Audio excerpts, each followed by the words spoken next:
Buenos días amigos, hoy martes 18 de este mes de diciembre del año 2018. Bueno, con la abstención de la República Dominicana ayer en la Asamblea General de Naciones Unidas, que votó un pacto también mundial de refugiados, con el voto contrario de los Estados Unidos de América, pero en el caso dominicano con su abstención, solo fueron 2 abstenciones más que se registraron. La República Dominicana se puso los pantalones largos y adquirió ya lo que puede llamarse una individualidad en el concierto internacional con respecto a los temas de migración y de refugiados. Porque en ambos casos, acuérdense que las Naciones Unidas en tan solo con una semana de por medio ha discutido 2 pactos mundialistas, uno para refugiados y otro para migrantes. En los 2 casos, la República Dominicana, en el primero simplemente se ausentó, lo que equivale a votar en contra. Y en el segundo, que se votó ayer, este en Nueva York, el otro en Marrakech, en Marruecos, simplemente asistió, pero votó, se abstuvo de votar. ¿Qué situación nos crea? Bueno, ayer un economista del Banco Central de la República Dominicana hizo un análisis y lo publicó el Banco Central como documento en página abierta. Son los documentos que adopta el Banco Central para divulgar y ayudar a la comprensión de los problemas económicos, sociales del momento, tanto locales como internacionales. Ese economista, Ellen Pérez Ducey, plantea, entre otras cosas, que este acuerdo que sugirió Naciones Unidas para todos los países miembros y que República Dominicana se abstuvo de votar. Estamos hablando del acuerdo migratorio que se discutió en Marrakech la semana pasada. Solo protege a refugiados y de que la migración, resultado de la desesperación, la cual no define, amerita protección. Al respecto, Pérez Ducey señala que no establece la diferencia entre refugiados y migrantes, ya que el mismo texto sugiere que estas condiciones a veces se duplican. El documento, bastante sustentado, contiene múltiples disposiciones sobre el ámbito laboral, el que se aprobó allá en Marrakech. Y dice Pérez Ducey que hay se presentan 2 interrogantes. El tema de la supremacía de la legislación laboral nacional y el tema de los preceptos básicos de economía de mercado, a sabiendas de que el hecho de que la misma migración aumente la oferta de mano de obra, reduciendo el salario en los países que la adoptan. Para este señor, la República Dominicana adoptó una decisión acertada de rechazar el pacto, en vista de que se contemplaron responsabilidades para los estados sin contemplar al mismo tiempo las limitaciones de la situación laboral, ni los costos financieros y económicos en lo que se habría de incurrir al tener que asumir una inmigración ilegal. Dice que además introduce un debate sobre el derecho a existir de la nación-estado que pudiera atentar contra la paz, porque pone en duda la nación-estado y su capacidad y autonomía. Dice que por eso fue oportuna la decisión gubernamental que ayer, cuando entonces se discutió el asunto del pacto para refugiados, ahora en Naciones Unidas, expresó de la igual manera. El canciller de la República dijo que esa decisión de ayer es consona con la posición que se sostuvo hace una semana con el tema de las migraciones. Ahora, ¿qué nos plantea a los dominicanos ya esta toma de decisión importante en el plano migratorio y en el plano también de los refugiados? En primer lugar, que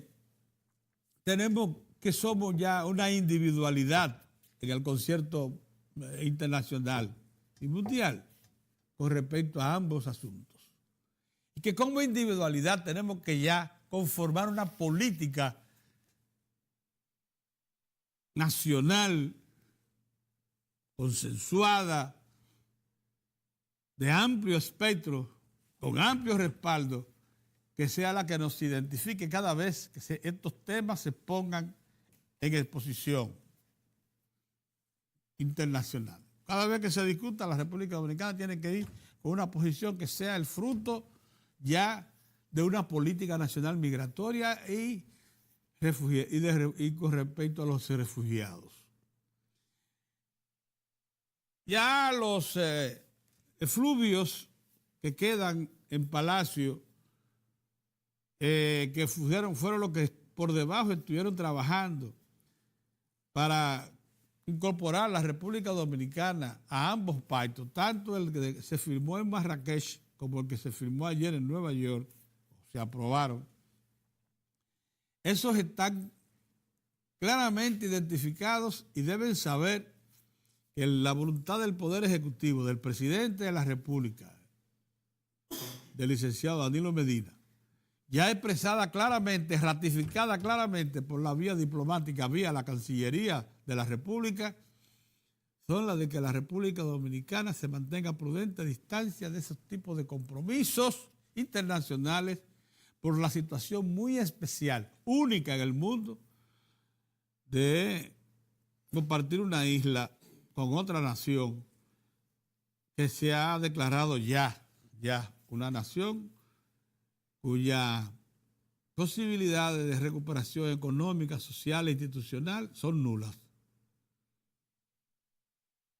Ahí se perdió toda oportunidad, toda esperanza de que por sus propias fuerzas, con sus propios recursos, con sus propios seres humanos, los que habitan esa nación, 10 millones, se puedan ellos levantar y conformar un proyecto de nación que es capacidad de sobrevivir con dignidad. Eso ya no está en los planes de ninguna entidad internacional que analice la problemática haitiana. Por tanto, ahí de lo que se espera es que se produzca algún grado de intervención de la comunidad internacional para que sea esta la que se haga cargo de esa problemática. Haber pretendido, como recientemente se ha puesto de manifiesto ya, en los últimos años, que la República Dominicana absorba la problemática del Estado fallido haitiano, con todas sus consecuencias, fue una aventura, una locura, que ha quedado claramente desinflada, desautorizada. La República Dominicana no podía enfrentar esa. Por más que se lo propusieran las organizaciones jesuitas, con instrucciones del Vaticano, del actual papado, y organizaciones de la sociedad civil, que responden a esos criterios y al concepto neoliberal absoluto que propugna el señor George Soros, para que las transnacionales sean las que dicten las normas de vida en el plano internacional y mundial. Ya esos argumentos simplemente están evidenciados y no pueden materializar. Ahora bien, este es un reto, haber adquirido una individualidad con esa firme posición de resistirse a firmar el acuerdo de migratorio de Marrakech y ahora el de refugiados de Nueva York, promovido ambos por Naciones Unidas, que agrupa a todas las naciones del mundo, hace que la República Dominicana se instituya en una individualidad mundial. Y eso les reta a conformar una política nacional migratoria y de refugiados. Una política claramente establecida. Y ya no estar supuesto a como estuvimos. Porque la mano de Dios es la que nos protege. Si en el momento de indefinición en que estábamos, a propósito de las elecciones recién celebradas en los Estados Unidos, hubiese ganado Hillary Clinton la presidencia de ese país, esa que promueve precisamente que la República Dominicana sea principal responsable de la solución de la problemática haitiana, lo que nos hubiese pasado a nosotros no es imaginable. No es imaginable. Fue la mano de Dios la que intervino. Entonces nosotros no podemos seguir a expensas de eventos que no dominamos. Como fue estas elecciones pasadas de los Estados Unidos.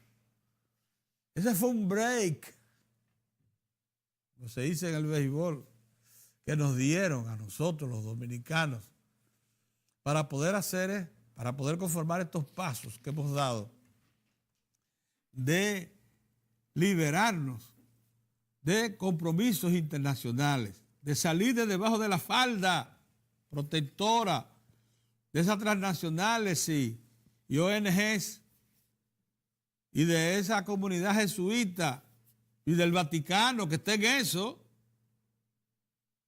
porque el Papa es un jesuita.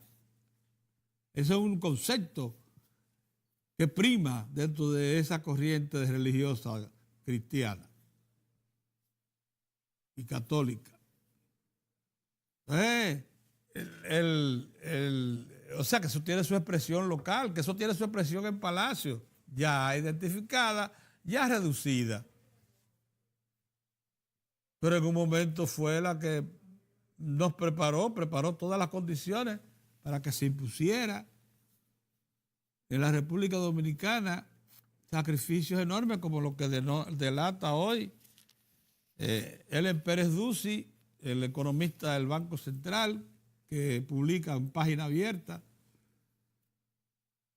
un informe que el Banco Central, por tanto, adopta, en el que se ratifica que hubiese sido gravemente comprometido económica e institucionalmente para el país haber adoptado el acuerdo migratorio de Marrakech y el acuerdo que se discutió ayer en Nueva York referido a los refugiados. Eso está claro. Por tanto, la República Dominicana, como les digo, se salió de las faldas de estas grandes naciones, grandes estructuras de poder que viven controlándolo todo, que pretenden dirigir a la comunidad internacional según sus intereses, según su visión. Eso de George Soros, eso no es cuento de camino, ¿eh? Eso es verdad, eso existe. Por suerte, tenemos a un jefe del Estado que ha sido suficientemente receptor, abierto a las expresiones que se imponen en los medios públicos y en la sociedad dominicana. Y a pesar de que tiene círculos muy cercanos que fueron los que promovieron que la República Dominicana en silencio, por debajo de la puerta, estuviera adherido a estos acuerdos que se promueven en Naciones Unidas, tanto de migración como de refugiados, el presidente se resistió. Lo que habla muy bien de un jefe de Estado que ha oído la voluntad popular, que ha reaccionado históricamente, eso lo va a inscribir en la historia, como el hombre que se zafó a último momento.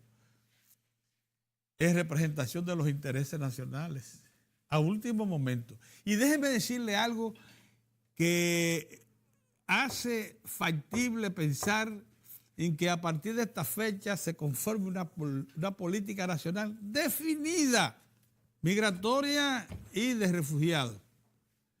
Eso lo apoya el principal liderazgo nacional político, que lo conforman el licenciado Danilo Medina y el doctor Leonel Fernández. Son las dos principales figuras políticas de la nación, que en este momento representan la mayoría de las voluntades políticas de la nación. Por tanto, esa política que se elabora desde el Poder Ejecutivo, desde el Estado, para ser consensuada con toda la nación, tiene todas las ventajas que usted pueda imaginar para poderse imponer y poder ser adoptada por la mayoría del pueblo dominicano. Pero se necesita una política migratoria y de refugiados claramente, que sea la que norme la acción de cada una de las instituciones públicas, de todas, y que sea la que tengan en cuenta, que la tengan en cuenta, pero severamente para dar cualquier paso, las instituciones privadas.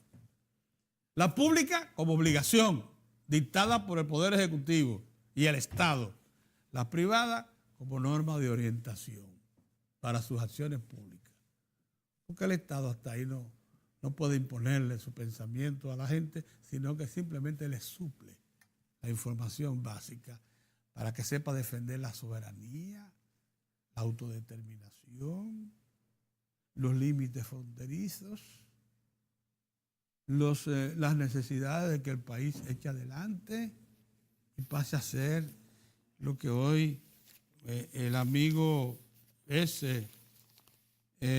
vicegobernador del Banco Central relata en este documento que publica el Listín Diario. Vicegobernador. Fue vicegobernador, ex vicegobernador. Sí, es vicegobernador. La vicegobernadora. Es vicegobernador por mucho tiempo, precisamente con Valdeso Albizu, que es el gobernador, Luis Manuel Piantini Múnich, que escribe, ha estado representando al país en la Organización Mundial de Comercio y en organismos internacionales, que hace una referencia que nos explica por qué la República Dominicana se debe constituir ya en una individualidad internacional. Buenos días, vos. Buenos días, ¿cómo te va? Permítame leer esto porque esto resume una parte de lo que es la conformación de hoy de la República Dominicana. Dice, la República Dominicana es la tercera economía con la mayor tasa de crecimiento real promedio anual, 5%, después de Panamá y Perú, de un total de 25 naciones de la región latinoamericana y caribeña. Y se proyecta la de mayor crecimiento, 6.4, en este año 2018. Dice, para resumirle, durante los últimos 8 años, Costa Rica acumula, esto es para despejar una duda que se está ahí, todos los días usted la oye en los medios de comunicación. Durante los últimos 8 años, Costa Rica acumula el más rápido crecimiento de endeudamiento público medido en relación al PIB, o sea, en relación al Producto Interno Bruto, 30.5%, Costa Rica. Chile le sigue con 24 puntos porcentuales del Producto Interno Bruto. Brasil, 22. Ecuador y México, 20 puntos porcentuales. Es la suma en los últimos 8 años. Honduras, 18. Colombia, 16. Y la República Dominicana, 11.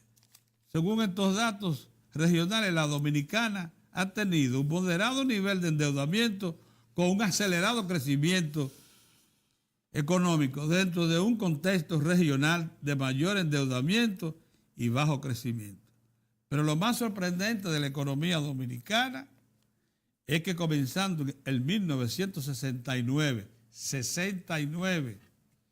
finalizando en el 2018, o sea, en los últimos 50 años, ha tenido un crecimiento real promedio anual del 5.35%. ¿Sabe a qué se refiere crecimiento real promedio anual? Cuando usted le descuenta al crecimiento del Producto Interno Bruto la inflación, entonces usted se queda con lo que fue el crecimiento real. En 50 años, la República Dominicana ha promediado 5.35%, la más alta de América Latina y el Caribe, en ese lapso.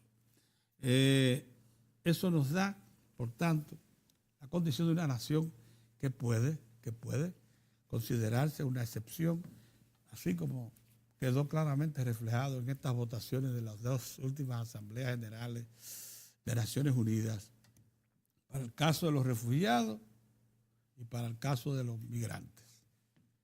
Buenos días, don Mozart. Vi que el señor secretario general de la Liga Municipal Dominicana adoptó plenamente, Mozart, el planteamiento que ha venido haciendo en estos días de que las industrias sean sacadas de los barrios, sí, fuera. Dice que está de acuerdo con el planteamiento que ha venido haciendo. Se refiere a Johnny John. Sí, dice que son un peligro para la comunidad. Claro. Que no tiene sentido que se permanezca ese peligro latente. Y hace una propuesta muy clara. Muy clara, porque buenos días. Johnny John plantea que hay terreno para eso. Yo decía, vamos a retomar las zonas industriales, porque los países se van readecuando. Hay un factor que ahora ayuda, no lo concebíamos antes, pero ahora ayuda. Y es que la ciudad de Santo Domingo, o el Gran Santo Domingo, ha entrado en un proceso de crecimiento vertical. Lo que quiere decir que ese desorden que había de urbanizaciones horizontal a todos los niveles que hacíamos de la capital desde Boca Chica, sin planeación alguna, ya eso no acontece.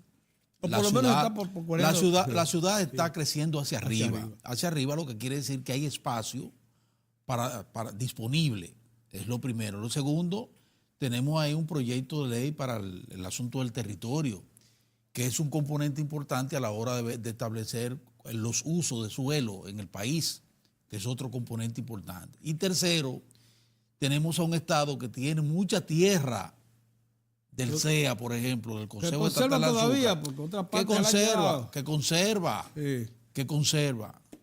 Y en vez de mal distribuir, inventar y distribuir entre políticos y entre empresarios, y militares y empresarios, y alzarse con todo, entonces esos terrenos, ubicarlos de común acuerdo el Estado con el sector privado para zonas industriales.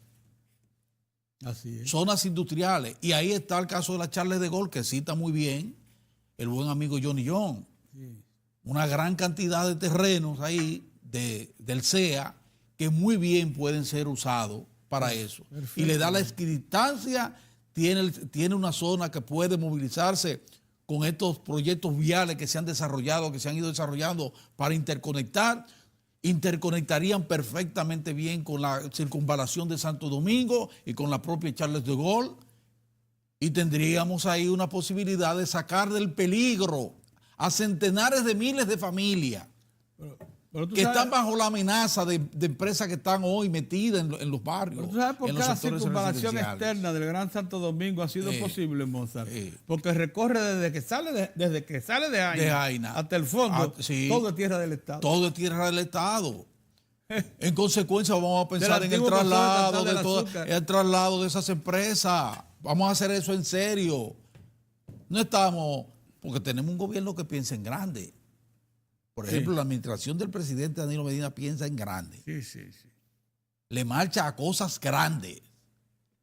Y ya eso está demostrado. Entonces, como está demostrado, nosotros queremos que frente a desgracias como esa, como la que pasaron, la tragedia esa que nos aboquemos los cambios. Y ya de las grandes familias que son propietarias de esas empresas, dieron un ejemplo también importante, como lo dio la gente de los Vicini Metaldón, Tuvimos que jalarle los moños mucho tiempo, sí, pellizcarlo para que salieran, pero salieron, me tardó, que era una barbaridad ahí, ya no, ya era insoportable, la gente se estaba muriendo con todos esos tóxicos. ¿Qué hizo la familia Vicini? Respondió ese reclamo y salió de ahí. Lo mismo hay que hacer con todas esas industrias, hay que sacarla de común acuerdo, capital, si no me vengan ahora, pero tú no sabes lo que eso significa. No, eso no significa nada. Eso significa ser ecuánime, ser racionales y organizados y no exponer al país a situaciones como las que se presentaron. Eso es lo único que significa. Más nada. Eso no significa más nada que no sea eso. En consecuencia, yo aplaudo esa reflexión que hace Johnny Young, secretario general de la Liga Municipal Dominicana, en el sentido de, frente al reclamo, no solo hacer la advertencia del lugar, sino que hace la propuesta. No, porque lo que le da, lo que hace ahí Johnny Young es darle sentido real a una motivación tuya y del programa, que a él ha convertido ya en una propuesta oficial. Ya la convirtió en una propuesta oficial. Y eso es otra oficial, cosa, y eso es el fruto de un estudio, una reflexión. Exactamente. Ya no es una suposición. Exactamente. Entonces, eso es muy importante. Mira, Pedro, te vi ahí leyendo al ex viceministro gobernador. Vicegobernador. Luis Manuel Piantini Múnich. Tú sabes que qué bien lo está haciendo esa gente del Banco Central. Es lo que yo siempre he dicho, Pedro. Para mí eso es fundamental, ese concepto, valor de uso. Que se usa mucho en economía, pero que eso es válido para la vida, valor de uso. Este vaso puede ser hermosísimo, pero si no tiene el valor para el uso, la gente, contener agua fresca en su momento, la limpieza, la higiene, entonces ese vaso no vale nada. El valor de uso. Entonces, fíjense cómo el Banco Central, frente a determinadas coyunturas que de alguna manera tocan lo que es su fuero, reacciona dándole al país, aportándole al país información precisa, cabal, para que el país entienda la dimensión de los procesos. Ahora habla de la página abierta. Esa página abierta que publica ese jovencito, Ellen Pérez Ducci. Oye, me quedo documento. Es un documento donde te establece a ti por dónde andaban. ¿Qué significaría para el país haber firmado el pacto de la migración? O sea, usted tiene de un organismo como el Banco Central una información que te da el detalle de los efectos, del impacto que habría de tener en la República Dominicana si se firmaban esas dos cosas. Eso no lo dice el Banco Central, eso lo digo yo. Esos dos adefesios, esa barbaridad que pretendían las Naciones Unidas. Entonces el Banco Central hace su levantamiento, pero este es un caso, pero chequeen el Banco Central para que ustedes vean que cuando se habla aquí de la problemática, por ejemplo, un cuestionamiento permanente al problema al asunto del crecimiento, que tanta roncha, porque la oposición no asimila, no termina de asimilar, haciéndose la loca, porque lo entienden perfectamente bien, de que todo esto es cierto. Por ejemplo, de que ese 6,9% que cerró a octubre el crecimiento, esa es la realidad. Pero entonces, ¿con qué complementa? Cuando viene la laraca, esa misma entidad que es el Banco Central, es la que ha estado encargándose de decir, pero miren cómo eso que dicen que no es así, lo que pasa es un problema, hay un problema ahí de distribución, pues mire lo que puede acontecer. Y mientras el sector productivo jala para un lado y dice, no, aquí no se puede aumentar el salario, desde el Banco Central le dice, un momentito, sí se puede. Se puede de esta manera, sin los excesos. Entonces se hace un estudio y se le presenta al país, miren que sí se puede. Técnico ahí, técnico de verdad, de los que están en el Banco Central, donde le dan al país la posibilidad de que no nos sigan engañando. y chantajeándonos con eso de que un aumento de salario en el país, o que los aumentos del salario en el país lo que crean son problemas de competitividad y que provocan cierre masivo y que provocan despido. Embuste. Eso depende de cómo usted asuma el tema de los salarios en el país. Y entonces usted apela a organismos como el Banco Central, a técnicos del Banco Central, o al propio gobernador del Banco Central, que ha sido coherente desde hace años diciendo hay que corregir el problema del salario en la República Dominicana. Entonces yo quiero saludar esa página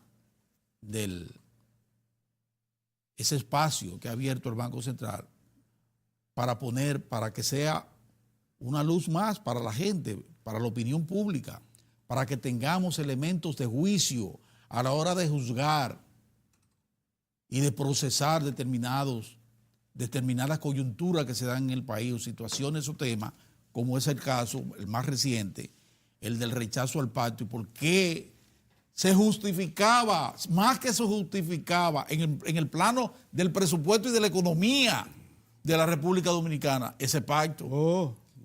El Banco Central entonces le da el sustento demuestra que tenía a esa magnífica decisión tomada por el presidente Danilo Medina. Repercusiones económicas severas. Severísimas. Severísimas para el país. ¿Entiendes? Pero en base a un estudio, no a un invento.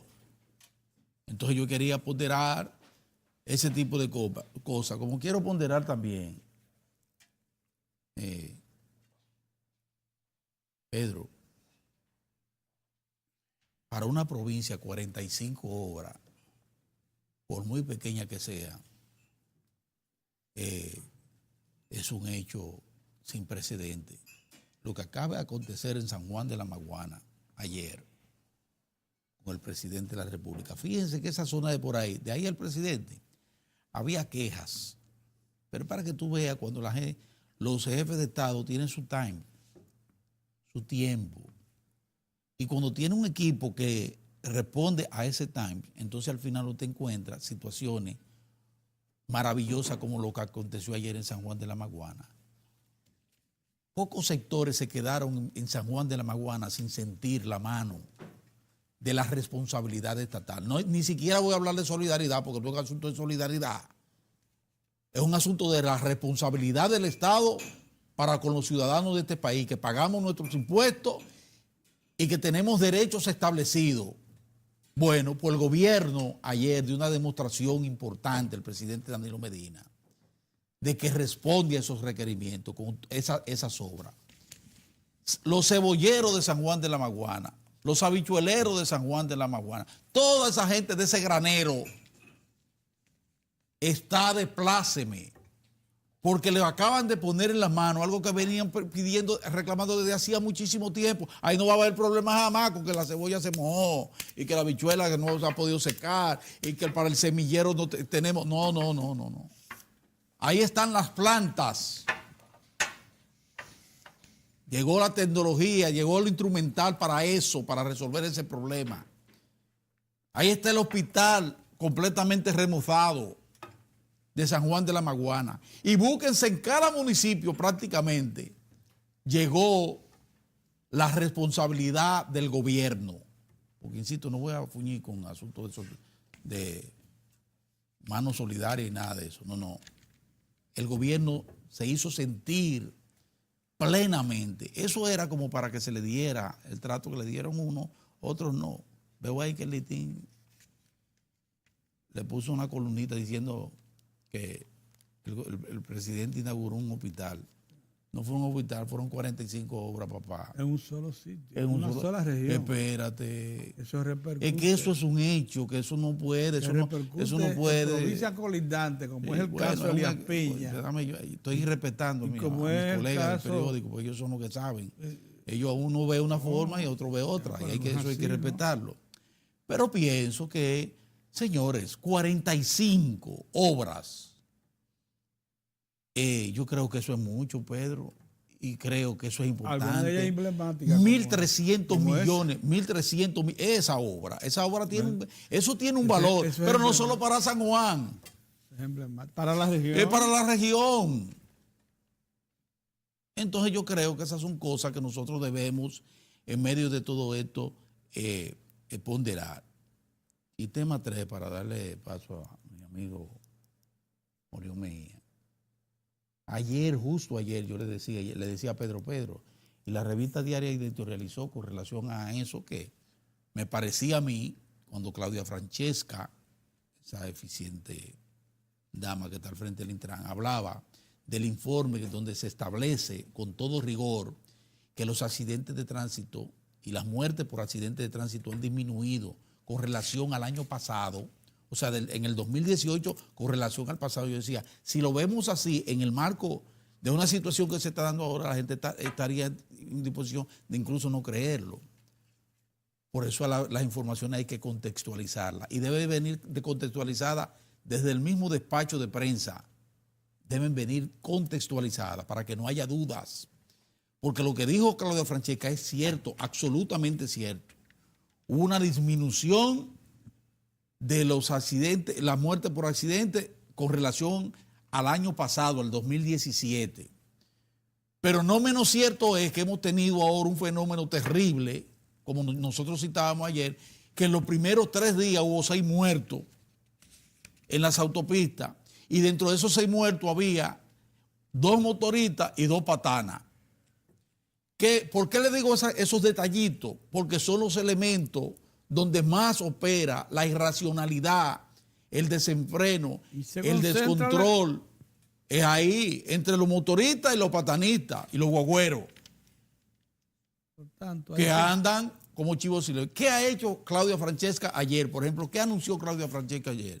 Bueno, lo de cada año, donde se establece que a partir del domingo al mediodía no pueden transitar los vehículos pesados por las carreteras del país. No pueden transitar, no pueden, oigan, no pueden, o sea, prohibido transitar desde el domingo hasta el martes. ¿Verdad? Eso está bien. Pero junto con eso, y eso se repite desde el domingo hasta el martes de Año Nuevo, que sería el día 2.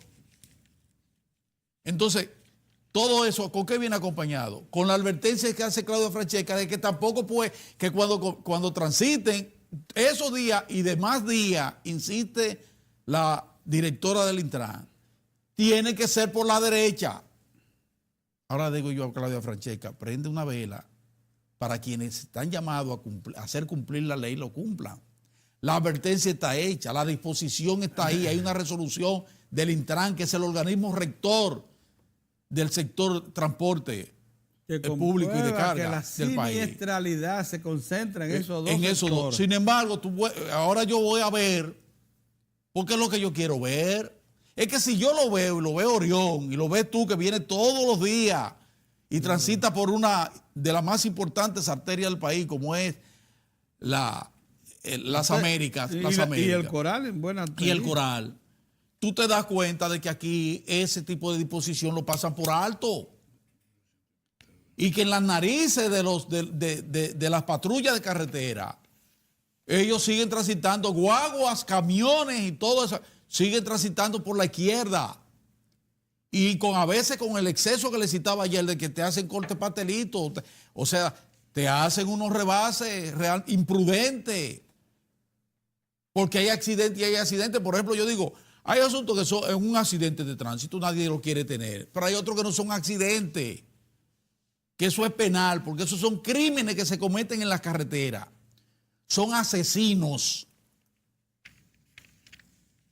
El camionero que hace eso y provoca la muerte, ese es un asesino. Eso no fue ningún accidente, eso fue un asesinato. Y así tiene que estar contemplado y así tiene que ser tratado. Insisto también, creo en las incautaciones. Yo no sé de eso porque el abogado quien conoce de leyes, pero bueno, yo insisto, si hay que poner una adenda o lo que sea a la ley y combinar la ley de tránsito con el código penal, no sé, de la manera que sea, las incautaciones tienen que estar presentes y tener un papel más preponderante. incautar motores, incautar patanes, incautar autobuses. Incautar y vender. Y cuando Óyeme, cumpla con la incauto y documentación vendo. se le entrega. No, incauto y vendo. Y los recursos de eso van, ¿tú sabes para qué? Mira el titular del Listín Diario, la principal. ¿Cuántos heridos hay? La ocupación en los hospitales por accidente. ¿Cuántos son? ¿Cuánto le cuesta al Estado la imprudencia, la insensibilidad, el salvajismo de mucha gente, los violadores de la ley de tránsito en este país? ¿Cuánto le cuesta?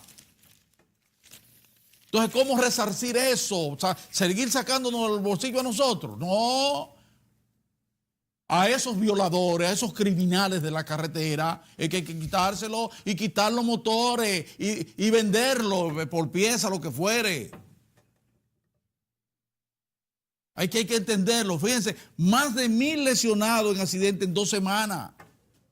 Esos lesionados, ¿a quién le cuesta eso? A la familia. A la familia, por un lado. Al otro, que lo lesionó también. Pero sobre todo al Estado, porque ahí van a los hospitales a recibir atención que tienen que recibirla, porque ¿cómo no lo van a recibir? Entonces, eso hay que detenerlo. Y para detener eso tiene que ser con medidas muy fuertes. Fuerte, medida vigorosa. Y la incautación a mí me encanta. Porque si a ese machantico de Pérez, el Procurador General de la República con responsabilidad no le dice, un momentito, señor, sus guaguas estaban siendo utilizadas para el tráfico ilegal de haitianos, de personas. Y de acuerdo a la ley fueron incautadas. ¿Qué tuvo que hacer? Echó para atrás la vagabundería esa de que no se me van a montar haitianos. Tuvo que echar para atrás. ¿Pero sobre qué base? Y los que están no están procesados. Y van a tener que pagar unos cuartos para recibir esa guagua para atrás. Tú puedes estar seguro que si se le hace eso, entonces van a entender. Pero tiene que ser sobre esa base. ¿Cómo te va, Orión? Saludos amigos, saludos. Este cafecito que no sea tan caliente. Lo primero es, bueno. Yo estuve participando de que no era una inauguración, la parte que me correspondió ayudar a organizar, que fue el primer palazo para la construcción de una moderna funeraria en el municipio de San Juan. ¿Que tú fuiste? No, la organicé, no pude ir porque tenía un trabajo aquí con las cronistas.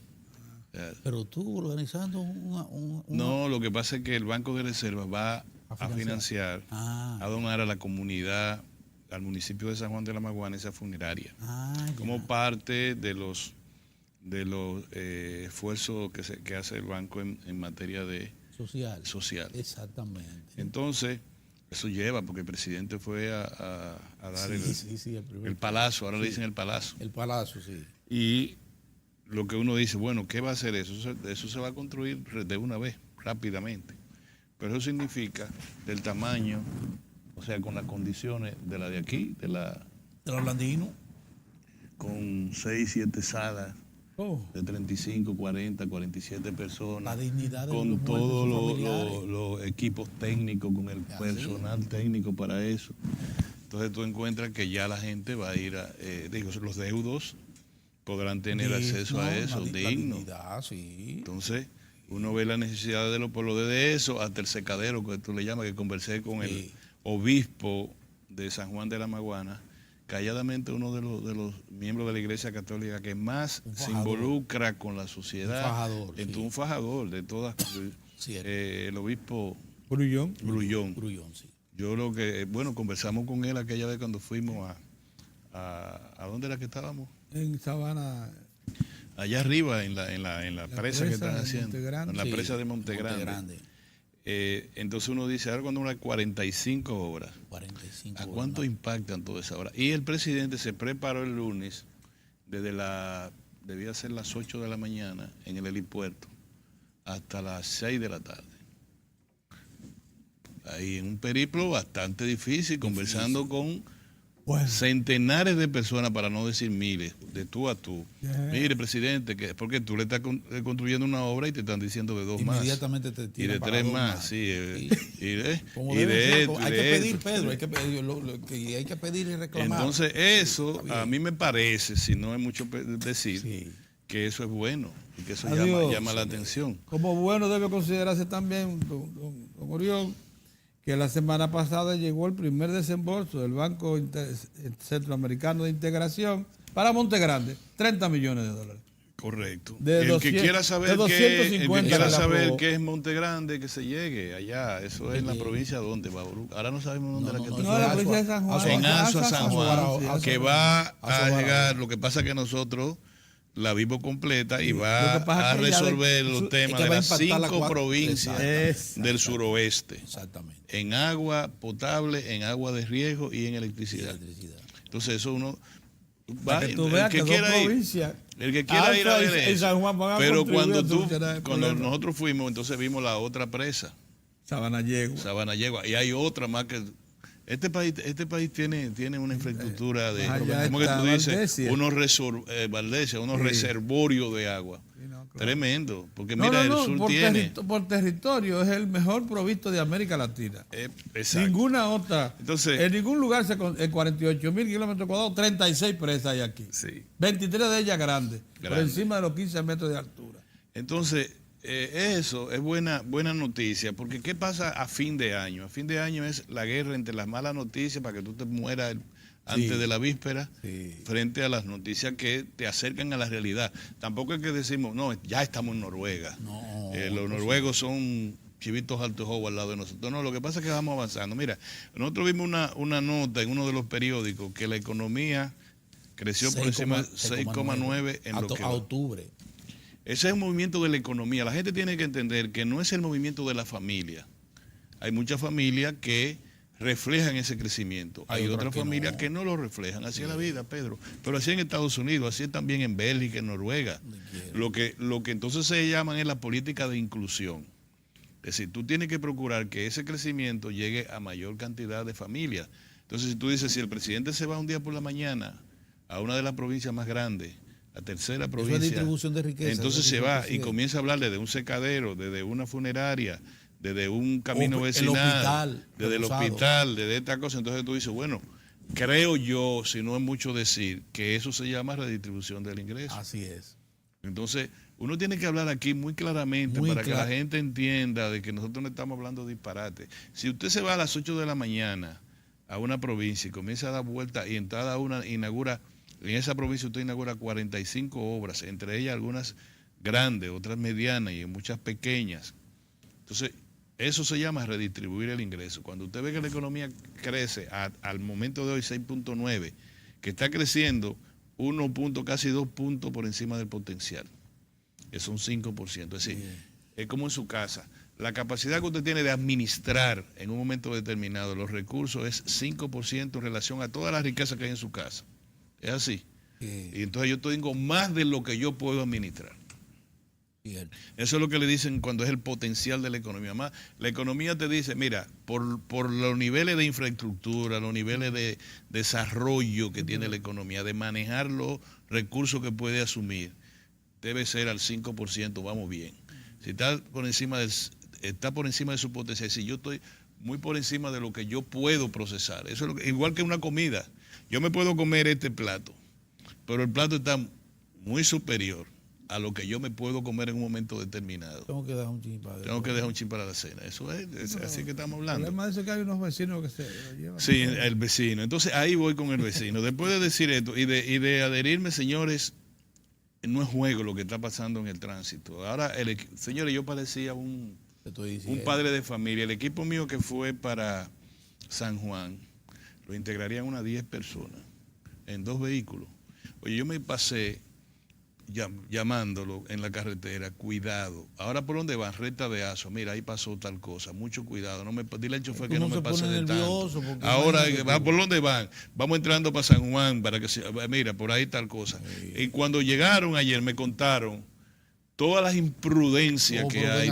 Hay gente que como que se decidió matar a equipajes, especialmente las patanas y las guaguas. Y desde la guagua, los autobuses también se están volviendo locos, ¿eh? Sí, una locura. Autobuses de grandes compañías que no tienen el tacómetro en 100 kilómetros. Lo tienen en el zapato del señor que va manejando. Sí. Que a veces tiene 13 horas continuas trabajando. Que así que anda, con los ojos. Eso es una barbaridad. Y eso es, a Dios que reparta. Y la voladora, que no se diga. El que se monte en una voladora también le digo que prometa ir a Higüey. Encomendarse a Dios. Encomendarse a Dios. Hace 20 años, desde la provincia Hermanas Mirabal, me monté del municipio, me monté en una voladora. El señor no se paró nunca hasta el Parque Riquillo. Y yo dije, Virgen de la Altagracia, si yo llego vivo, te prometo que no me monto jamás en una cosa de esta. Y llegué vivo. Ese señor Pedro, tú sabes que tú vienes de Salcedo, ¿es así? Sí. Nunca, Pedro, nunca, hasta el Parque Riquillo. Él parece que dijo, o nos salvamos, y la gente iba a decir, nadie habló. ¿Y quién habla? Eso hace 20 años. Imagínate tú ahora. Entonces, yo quisiera llamar la atención de todas las autoridades, decir, no, eso hay que ponerle ley, orden y consecuencias. En Estados Unidos usted compra carro en la subasta del estado, de la ciudad. ¿Le quitan nada? Te lo quitan. Tú no puedes pagar la multa, te dan un tiempo y ya. Entra en un bailoteo jurídico y ya la otra lo compra. Vamos a quitar todo, vamos a aplicar yo me voy a dedicar a ver el nuevo código vial. Sí, para que a ver qué se puede hacer. Porque esa carrera de motores, eso es responsabilidad absoluta de las autoridades.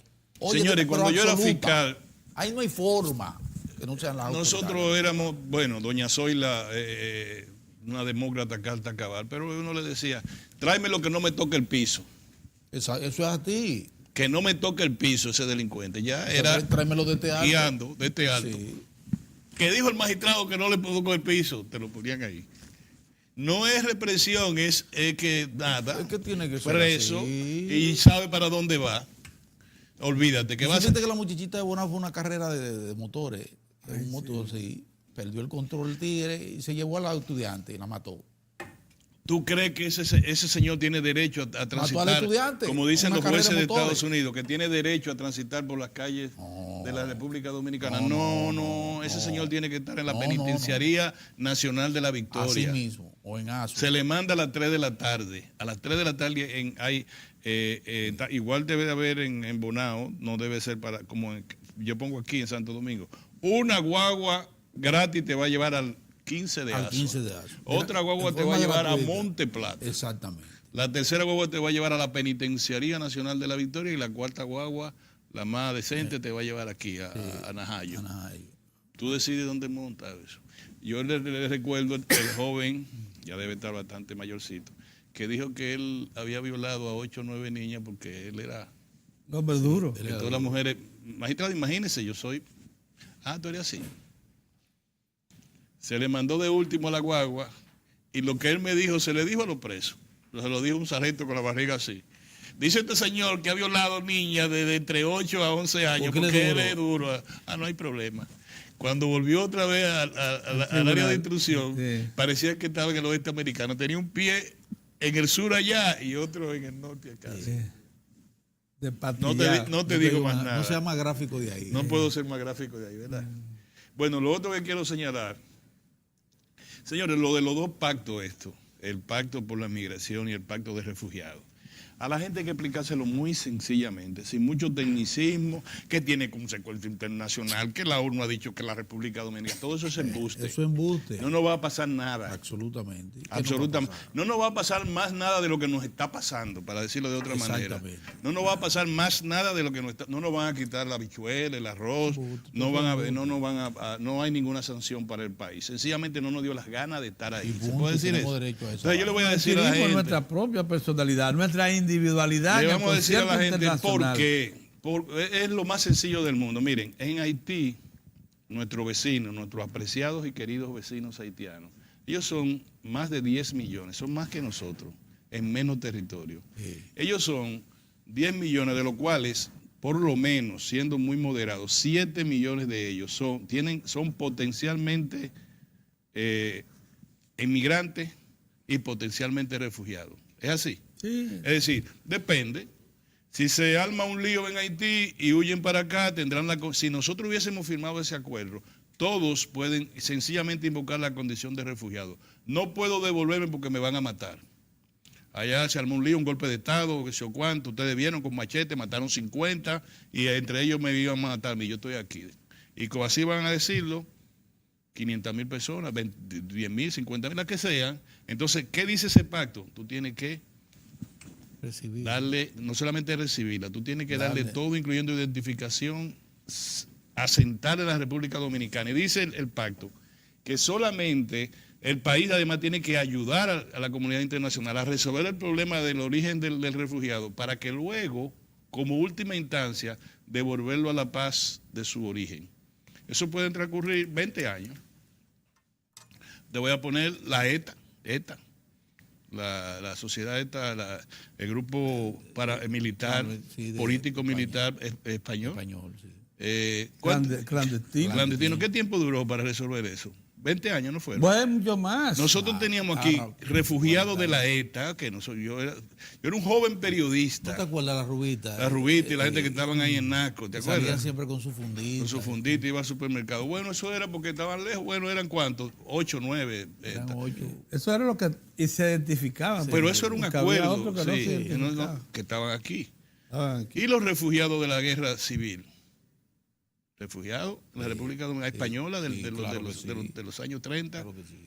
Para ponerte ejemplo, nosotros tenemos ahí 8 millones de refugiados potenciales y 8 millones de inmigrantes. Si el hambre se mantiene tan fuerte, no, le dejo los 2 que son de la clase media y vamos a ponerlo en 8 de los 10. Si el hambre se acentúa, entonces se van a tirar al mar, Pedro. Ya lo hemos explicado todas las veces por donde que anda, ¿no? Entonces van a venir aquí. Entonces también el de los refugiados, refugios seguros, o sea, que entren seguro y bien. Óiganme, señores. Dele alimento y cobijo. No, alimento, vivienda, trabajo, salud y protección. Y eso es lo que dice. Y ellos deciden si se quedan o se van. Si nosotros fuéramos... No, y además hay que reclamar a la familia, los que se queden allá. Exactamente. Si nosotros fuéramos, nuestro vecino fuera... no Irlanda, porque vamos a poner Noruega igual que entonces no, está bien, vamos a firmar, porque toda la gente va a venir, si viene Naciones Unidas, todos esos blanquitos lo va a poner bien. La comunidad internacional, comenzando por Naciones Unidas, ha malogrado al pueblo haitiano. Entonces nos dicen, el pueblo haitiano no está en la agenda de Naciones Unidas. Hace tiempo que no está. Ya salió. Ya, entonces, quiere que nosotros firmemos algo para que, por esa firme es así que, sí, va a venir un chorro para acá. No es que nosotros despreciemos al pueblo haitiano, nada, es que no podemos. Nadie está obligado a lo imposible. Y que ya nosotros no podemos firmar el acuerdo migratorio ni el acuerdo de refugiados, porque esos 8 millones son indistintamente refugiados y migrantes. Depende. Si se arma un lío en Haití, golpe de Estado, y salen todo el mundo con machete a matar gente, lo que vengan para acá, refugiados. Si el hambre, la agonía, la enfermedad, la falta de oportunidades, entonces son inmigrantes. Entonces, que quede claro, para que no nos vean como el maldito chantaje ese del nacionalismo y de la que se yo otra cosa. Y sí, nosotros tenemos que tener una migración haitiana simplemente controlada. Simplemente, nosotros no tenemos ningún problema que tengan nuestros vecinos, ciudadanos, que nosotros podamos acogerlo de mutuo beneficio. Ahora, quien está afectando la realidad social, política, económica de la República Dominicana son ellos. La comunidad. Nosotros no estamos afectando la cultura haitiana. No, jamás. Las tradiciones haitianas, la economía haitiana, porque no podemos afectarla. Si ellos tuvieran más desarrollo que nosotros estaríamos en el Alto Manhattan de Haití, pero estamos en el Alto Manhattan de Nueva York. Es así la vida, así es la vida. Vámonos a un cambio, señores, no sin antes decirle que vamos a tener al apreciado colega, camarada, amigo, Gustavo Sánchez, vocero del bloque del Partido de la Liberación Dominicana en la Cámara de Diputados. Tiene un buen tiempecito ahí. Tiene un buen tiempecito en la vocería. Sí, ahora tiene un buen tiempecito y ahora todo el mundo le va a caer atrás. En la vocería, sí. No, ya Le van a buscar. Ah, bueno, es que estamos en una época Él y me que asilo. los políticos tienen que cuidarse. Yo me asilo o riego la voz de que tuve que irme para Nueva York. Es un hombre que no sale de esa Porque circunscripción. de ahora hasta él no el abandona 7, esa circunscripción. Y la circunscripción donde él está, yo sé esa cómo es 3. eso. Ay, mamá. Ay, señores. Así Vamos que a no la quisiéramos pausa. estar en el pellejo de Gustavo Sánchez, apreciado amigo, a quien vamos a tener en nuestra entrevista del día de hoy. Nos vemos en un momento, señores.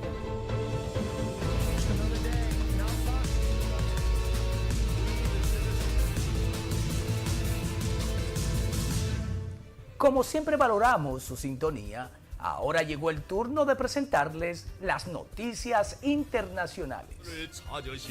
Ataque del régimen norcoreano en la conmemoración del 7º aniversario de la muerte del expresidente Kim Jong-il, el padre del actual líder Kim Jong-un, horas antes de que la televisión pública mostrara la visita de este último al mausoleo donde reposan los restos de su progenitor. El Ministerio de Asuntos Exteriores elevaba la amenaza de volver a la era de la tensión nuclear en sus relaciones con Estados Unidos. En un comunicado reprocha a Washington el aumento de la presión y las sanciones sobre el país y advierte de que el desarme nuclear de Pyongyang podría quedar suspendido para siempre. El texto contrasta con la buena sintonía que han mostrado públicamente Kim Jong-un y Donald Trump, quien asegura recientemente que las negociaciones nucleares con Corea del Norte no corren ninguna prisa.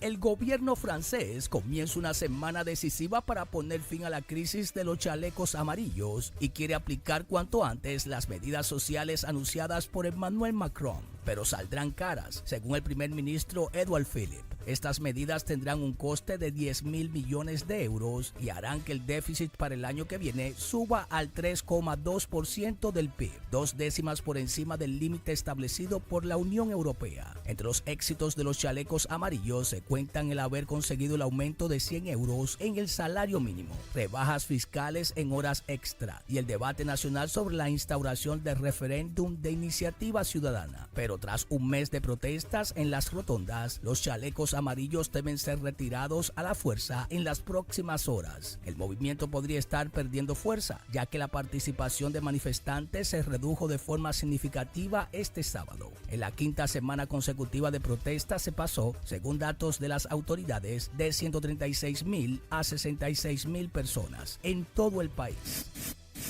Un fin de semana divertido para los cachorros. Es el Pet Fest, el mayor festival de animales en la India. Reunió perros de distintas razas en 2 días de fiesta en Nueva Delhi. Son 3 hectáreas con todo tipo de actividades para las mascotas. Se hicieron presentaciones de adiestramiento, pero también concursos de belleza, de disfraces y hasta se instaló un parque de diversiones para los animales. El objetivo del festival es fortalecer el vínculo entre humanos y animales. Y el que no tiene una mascota en casa tiene la posibilidad de pasar el día rodeado de canes. El festival es celebrado todos los años también en Bombay y Bengaluru. Para Diario de 4 en las internacionales, Giovanni Ramírez. Ahora nos vamos a una pausa y luego volvemos con más de Diario de 4.